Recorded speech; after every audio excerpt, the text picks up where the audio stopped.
naiinis na ba kayo sa teacher nyo? Naiinis ba kayo dahil pinagalitan kayo? Okay, tandaan nyo. Ang mga teacher o kaming mga teacher, hindi kami nagagalit dahil gusto lang namin. Magagalit si Teacher Camila kasi trip niya lang. No. Bakit kami nagagalit?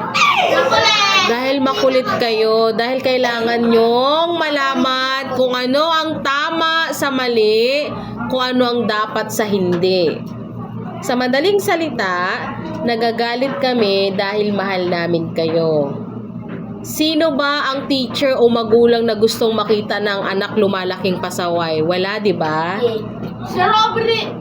May nakita na ba kayong teacher? Shh. May nakita na ba kayong teacher o magulang na gusto ang mapahamak kayo? Oo, wala pala eh.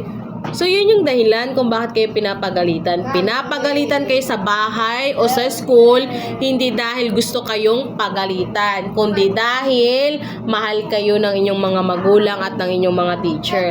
Gusto nilang i-guide kayo. Disiplina ang tawag doon. Tough love ang tawag doon. Na kahit masakit sa part nila, kung feeling nyo nasasaktan kayo pag pinapalo kayo ni mami nyo, times 2 yung sakit kay mami nyo. Hindi nyo lang nakikita pero umiiyak sila ng patago. Dahil as much as possible, ayaw nila kayong saktan.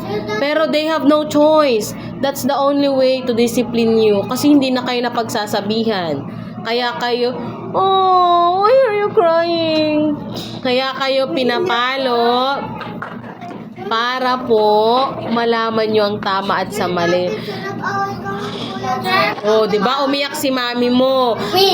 Kapag kinurot kayo ni mami, pinalo kayo ni mami, times 2 yung sakit kay mami. Si mami sobrang umiiyak sa CR. Hindi niya lang pinapakita sa inyo. Kasi kapag nakita niya kayo, paano na kung yung parents na dapat strong makikita nilang weak o saan pa kayo kakapit? So nagmumukha silang malakas sa harapan nyo para maramdaman nyo, no, na anytime may kasangga kayo, may parents na anuhin kayo.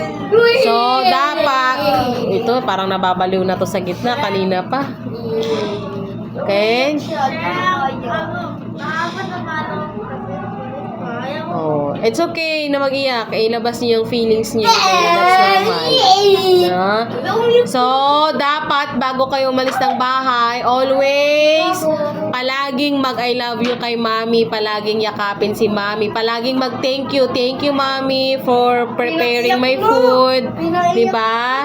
Kapag galing sa school, yakapin agad. Ikis agad. I miss you, mami. I love you, mami. Diba?